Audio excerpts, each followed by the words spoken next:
The Starside Prophecy by Tirri.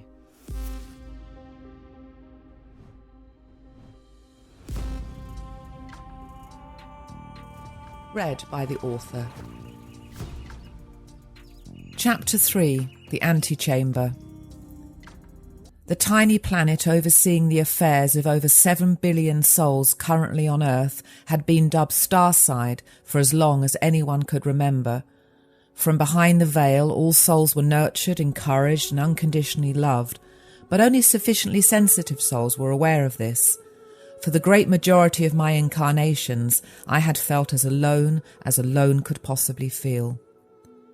Because Melchizedek spent most of his time in his observatory atop the Department of Planning, Parish 7, the convergence of ley lines there made it the most energetically dynamic place within the Milky Way.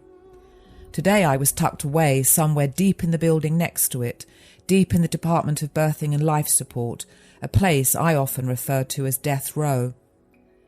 The Department of Birthing and Life Support was the tallest of the administrative buildings. From the foundations to the steeple, the cobalt blue crystal-like shard soared to a colossal 17,000 metres, but this fluctuated depending on how many souls needed processing.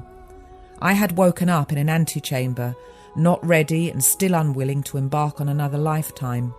My mind was a little foggy, but not in an unpleasant way. I felt tipsy. Antechambers were often called prep rooms. Scientific terminology relating to the particulars of energy conversion didn't interest me.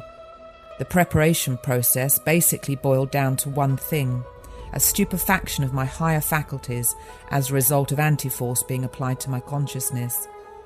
Not only would I soon be running on minimums, but I would lose all memory of who I was, and any knowledge of the reality I came from would be gone for decades. I had no choice but to meet my fate with the same degree of receptivity that became us all, complete passivity. New souls embarking on the Earth journey are unfamiliar with the pressure of anti-force consciousness, and consequently most will think very ugly and often very taxing experiences into physical reality, and do so repeatedly. More advanced souls are able to thrive at a higher spectrum of functionality simply because they have learned to consciously deny the automatic domination of thinking mind activity.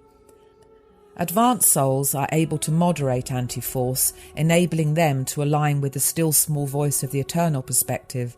It takes focus to hear the divine, and cultivating focus can be a long drawn-out process, which means planet Earth is still a great place of elation for some, and a place of great anguish for the rest. For the very undisciplined, facing the manifestations of one's own compulsive thinking often feels like hell, and no matter what level of ascension, planet Earth still remains an unpopular destination for most. There are souls who want to speed up the ascension journey and are able to divide their consciousness and live concurrent physical lives. A good friend of mine was currently a coal miner in Wales, a low-ranking politician in Japan, a member of the Presidential Guard in the Central African Republic, and a nurse in Milwaukee. She told me of her plans before leaving for Earth, and I told her I thought she was mentally ill. My head was now resting on the arm of a gold settee, and as I rubbed the soft velvet fabric back and forth, I looked around. The room had been decorated exactly to my tastes. Authentic gin palace, extravagant and shiny perfection. The antechamber was about 30 feet by 30, with a 12-foot high ceiling rimmed with ornate crown moulding lacquered to a cream sheen. The wall covering had a Regency flock finish to it and was deep maroon. 2 Venetian vases containing pink and white stargazer lilies had been placed on 2 contrasting jardinières in front of the mirrored wall to my left, which reflected the Inglenook fireplace on the opposite wall. On the far wall hung an oil painting of a horse, and in the middle of the room hung a baccarat crystal chandelier. Beneath the chandelier, and set into the cream carpet, was a huge sheepskin rug. I rested my eyes on the rug for a while, trying to figure out what was bothering me about it. It then dawned on me that it wasn't the skin of a sheep, but of a white mammoth. Over the vast span of time I had been visiting Earth, my physical form had taken on many expressions, and now it appeared I was looking at a tanned hide of myself. I started to laugh a little maniacally and had to press my palms against my cheeks to stop. Someone had a really twisted sense of humour, and I knew who.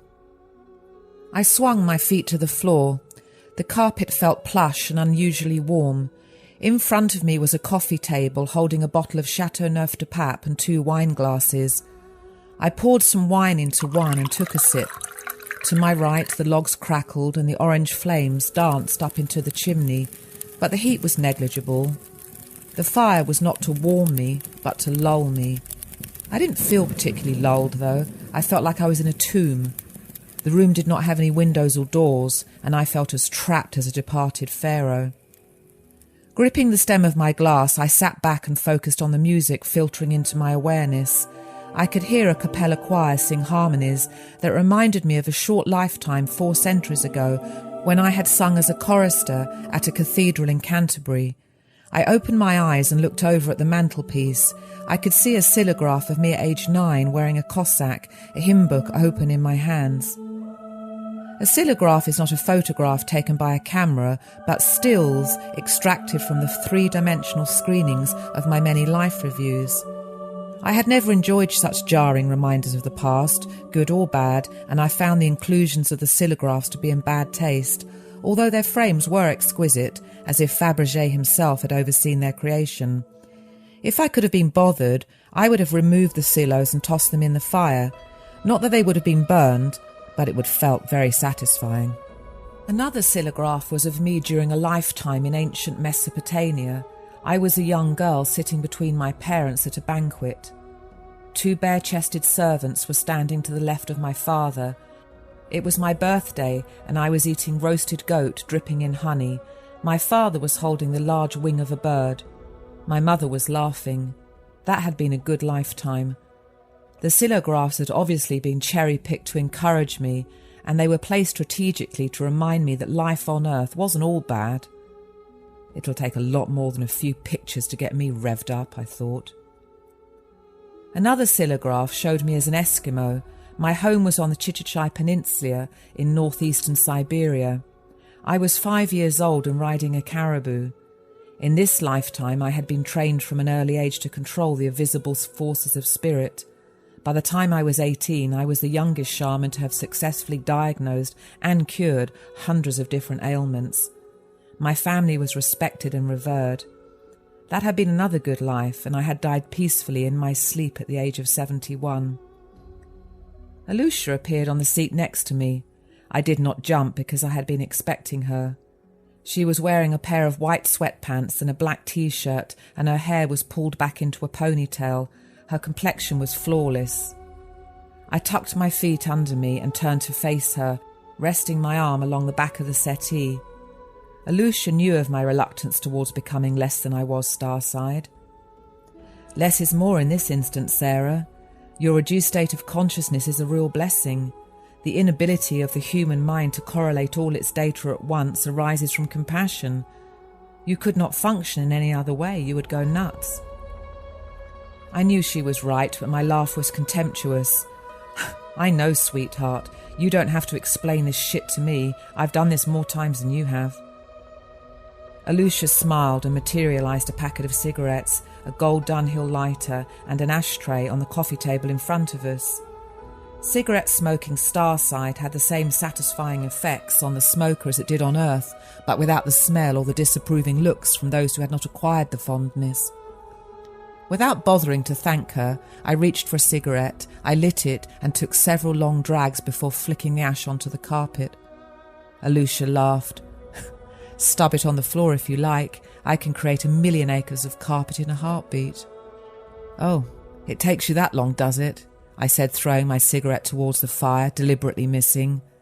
It smouldered on the carpet until a hole the size of a penny appeared in the cream pile. I lit another. Alusha didn't flinch. I doubted there was anything I could say or do that she hadn't already seen.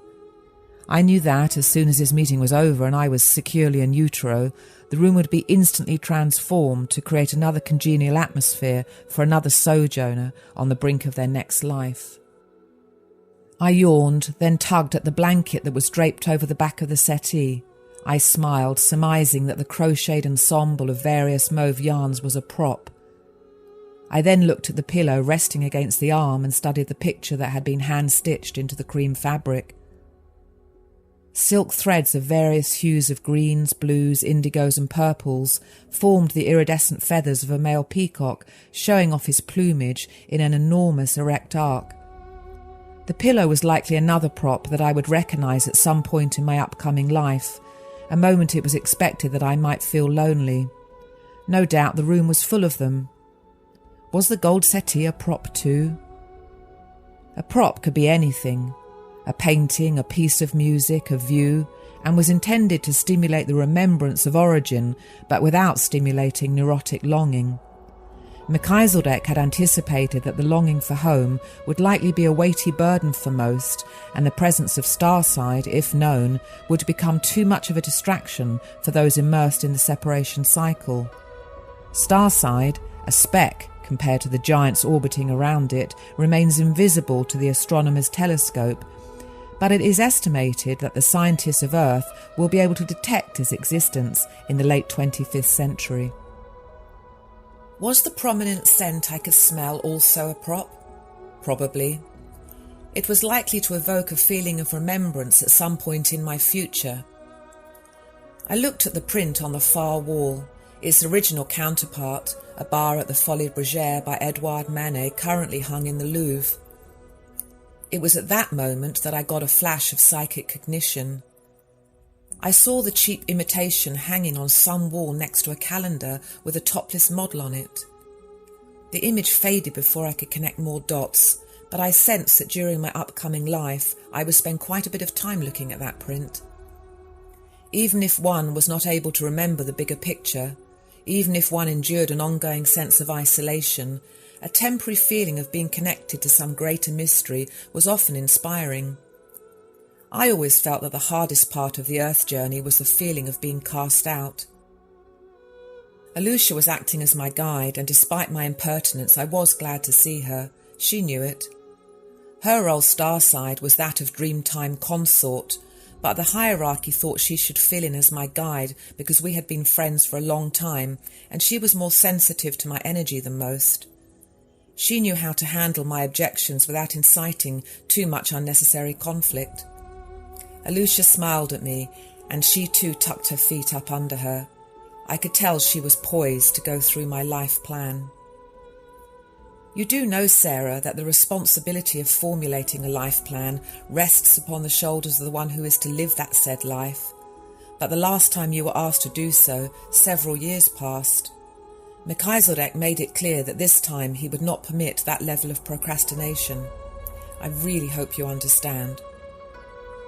Most souls choose the parameters of their upcoming lives obediently.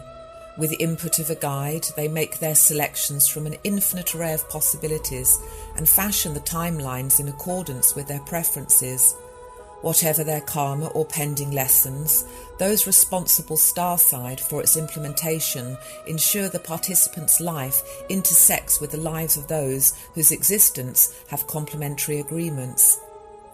Nuance and particulars are picked apart and excavated for possible flaws, after which every life plan must be approved before it is sealed.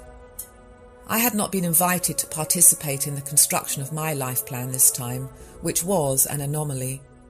I quickly deduced that my life plan had been constructed by Melchizedek, and Alusha was no doubt assigned the task of second-guessing my preferences, as well as bringing situations deemed necessary for my soul development into pending form. I understood why I had not been consulted. The members of the hierarchy were unwilling to risk me running again. "Well, Sarah," said Alusha, "Melchizedek constructed the first draft, and I have spent quite a bit of time refining it, taking the trouble of including what I know would appeal to you. If you would like to make any reasonable changes, now is the time to let me know." Reasonable? How about some good bone structure, a quick wit, curiosity and abundance of money? They're all in. Good. I appreciate that. I'm dying to hear what lovely plans Darling M has for my destiny. Alusha read from the list aloud, read a little too quickly in fact, as if she was attempting to gloss over something. I stopped her mid-sentence and asked her to begin again, more slowly this time, if you don't mind. Sure, she said. Then she intoned the overall list of attributes. Incarnation plan, number 1979. Destination, planet Earth. Species, human. Sex, female. Date of birth, 27th of December 1966. Eye colour, green. Height at maturity, 5'9". Weight at maturity, 130 pounds. Preliminary destination, United Kingdom. Duration, 87 years. Culture, Anglo-Saxon. Class, blue-collar proletarian. Amnesia, moderate. Language, English, intelligence quota, 125. Education, rudimentary. Marriage, 1. Progeny, 3. Karmic adjudication, none pending. Health, good. Character development, self-control, temperance, patience. Temperament, hunter. Preliminary economic grade, underprivileged 3. Prime economic grade, affluent 8. Proclivity, compassion, curiosity. Specific aptitude, creative arts. Range of influence, extensive. Purpose. Schooling of 3 progeny. Understand the progressive themes of personal evolution. Linear timeline. Years 1 to 26, familiarity accrual. Years 27 to 33, investigation. Year 33, consciousness shift. Year 33 to 42, higher learning. Year 43 to 48, self-correction. Year 49 to 87, communication. Objective, earthly ascension, death, instant, out of body. I was happy about the death part. A long, drawn-out illness concluding in death was not my idea of a good time, and karmic deaths could often be more unpleasant, like the time I had to choose between jumping off the top of a flame-filled building or asphyxiating. I chose the former and jumped from a burning building, screaming for the few seconds it took me to reach the ground. After waking up Starside and during the life review that followed, I understood why this situation had presented itself. During a lifetime in Babylon, I had blatantly disregarded regulatory building principles, and many innocents had suffered when the tower became an inferno. I had to experience their fear, the victims. But at least now my karma was safely behind me, externalised in the past where it couldn't catch up with me again. Out-of-body deaths were the best way to go. It was rather like watching a movie from several feet above, the participant also being the cameraman. The worst part of dying is watching those you love grieve. I could never handle it. As soon as I was free, I didn't loiter. Alusha handed me the parchment. I focused my attention on the more appealing aspects of my life plan. She knew I would be happy to hear that I would be giving birth to 3 healthy babies. My oldest son-to-be had been my twin brother in a recent lifetime. He drowned in a boating accident, and I wasn't strong enough to help him. I would not have conscious memory of this, but it was expected that I might be overprotective of him when we incarnated as mother and son. I knew my other 2 children to be as well, and we too had played different roles in each other's lives, taking on many guises and assuming both genders. In another flash of psychic cognition, I glimpsed that my father was scheduled to return Starside when I was 27 and would be reborn several years later as my daughter. I would, of course, not remember this Earthside. Alusha had done her best to make my upcoming life as appealing as she could, I noted. At least poverty wasn't to be a lifelong theme. I had spent several lifetimes in places I felt no soul should be asked to endure. I especially hated India, hated it pathologically.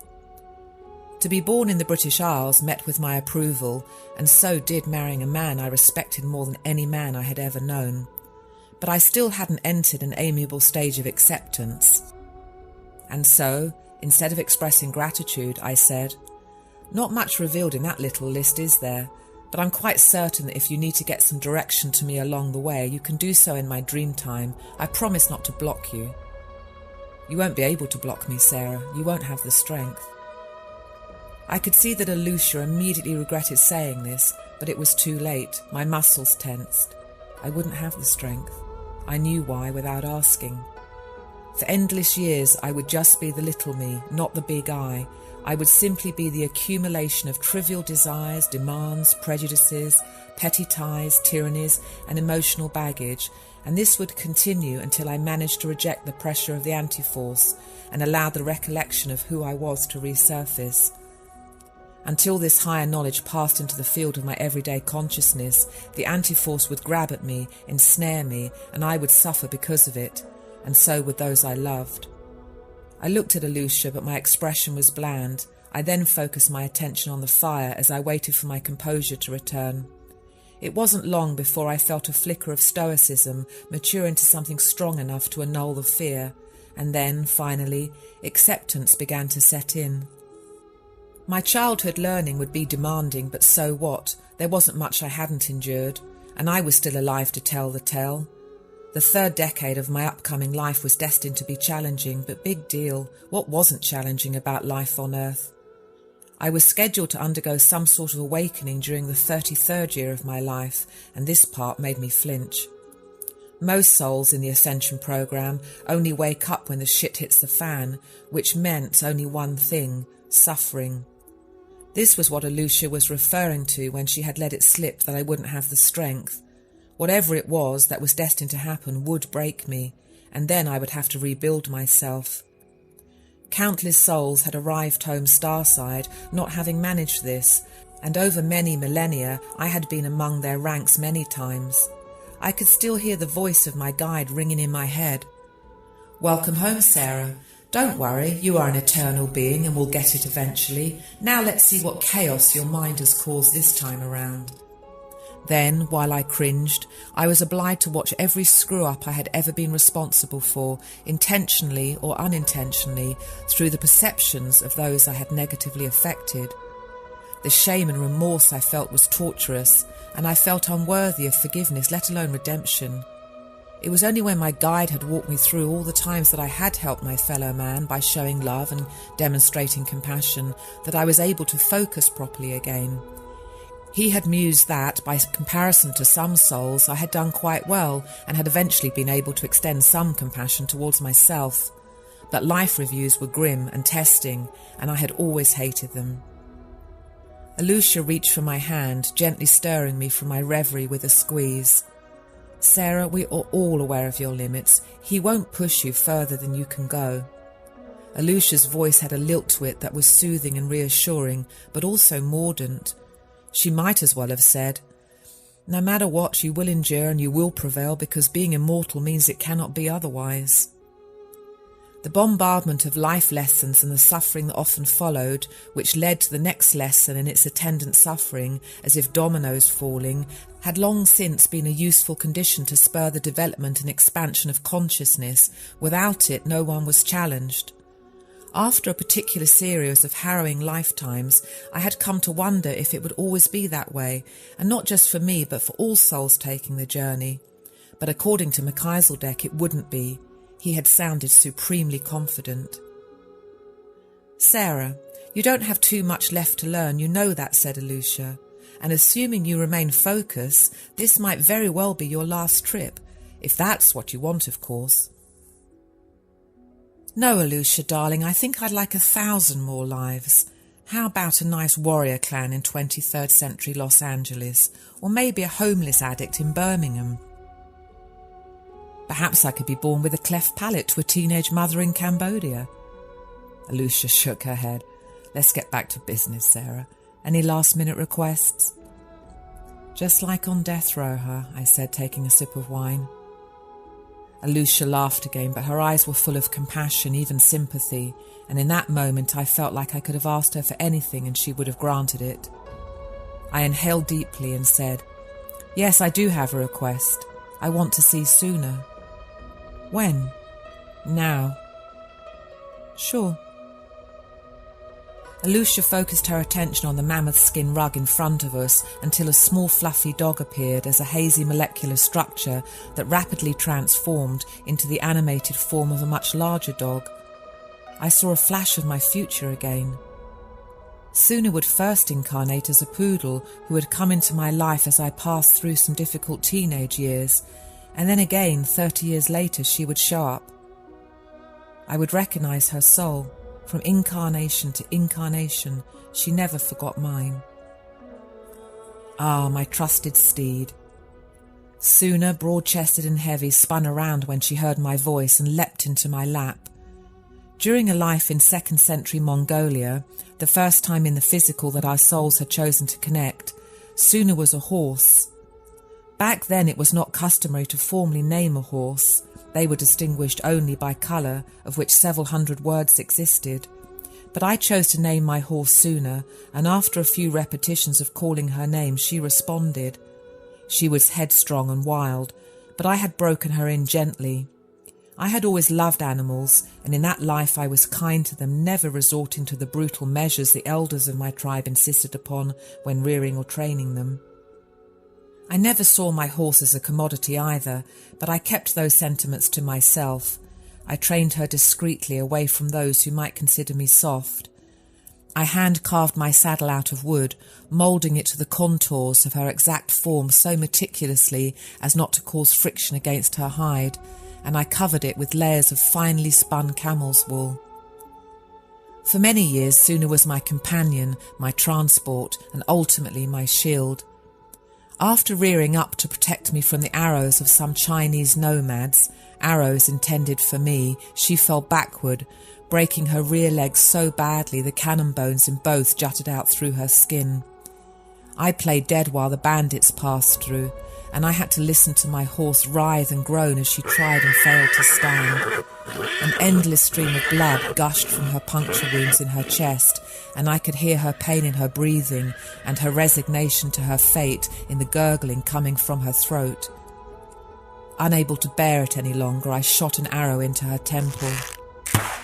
My beloved Suna was there 1 minute and gone the next.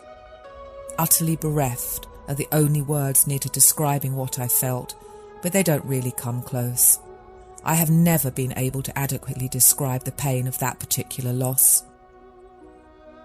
Suna and I were reunited over the course of many lifetimes, and now, as I prepared for my next, we were together again. I patted the cushion between Alusha and I, and my soulmate wriggled from my lap and stretched out on the settee, her tail wagging madly. As I massaged her velvety ears, she held her head back to stretch out her neck, my cue to rub it. She looked noble and proud. Suna was my dearest friend, the purest expression of unconditional love I had ever experienced, and throughout every lifetime, without fail, and no matter what the circumstance, she always found me. Thank you, Alusha. I'd like her to stay until it's time. Of course. What will I name her? Ruby. But she will nickname her Boo. Oh, that's nice. It wouldn't be long now before the greater totality of my being would depart, and I knew it wouldn't be long until I was once again living within the confines of the most gruelling of all training grounds. For decades to come, I would feel like a fish out of water. I would feel a constant longing for home and not be able to reconcile the bitter flashes of empty remembrance. I would feel misunderstood and underestimated, lonely and lost, and I would feel that no one could ever possibly know what it felt like to walk in my shoes. Alusha smiled. Remember, Sarah, a lot of what is in your life plan you'll really enjoy. Just try to recognise the duality of light and dark, courage and cowardice, determination and apathy as aspects of the same energy. Living with this perspective means the struggle diminishes because fear has diminished. The absence of struggle is the main characteristic of enlightenment. When there is a total acceptance of reality, life gets easier, and remember, relative to eternity, it would all be over in the blink of an eye anyway. I know, I told a level 1 the same thing this morning. The poor bitch couldn't decide between the Amazon basin or some remote island in the North Sea, not realising that both would offer up their fair share of challenges. Alusha smiled. She'll be fine, just like you were. Yep. Once again, I was no longer angry and no longer resistant to what would be. I focused my attention on my soulmate, who was now pawing at me. As I lifted my arm, Suna snuggled into me again, and I noticed a vague and subtle change in the vibrating molecules that were the mammoth skin rug in the middle of the room. A large marrow bone began to take form, and Suna sprang across the floor, licking her jowls. She tried to pick up the bone, but it was too heavy, and so she relaxed onto her haunches and began pulling at the flesh with her teeth. The fibres on the cream rug were starting to mat into pinkish dreadlocks, which certainly outdid the burn mark I had made. Once again Alusha and I laughed, and then we jointly entered into contemplation as we enjoyed the effects of the wine and the flames. When I opened my eyes, Alusha was gone. Here I was again, about to embark on a life that I could not avoid. I would soon be the observer of my life and the participant, but it would take me time to know that. The door to a thoughtless region of consciousness had begun to open, which indicated the final stages of experiencing the greater part of my identity in favour of the exact energy balance necessary for confines of life with anti-force. I brought the wine glass to my mouth, but it fell out of my hand and the contents splattered over the carpet, leaving an imprint identical to the British Isles. I wanted to laugh, but it was getting difficult to move my facial muscles. The aroma of Chateauneuf de Pape smelled heavenly. I would of course recognise the aroma, the taste and the aftermath in my new life. It was another prop. Suna continued to pull bits of flesh off her bone. She would rejoin me in 43 years from now, and I wanted to tell her how much I loved her, but unconsciousness had pulled me too far under.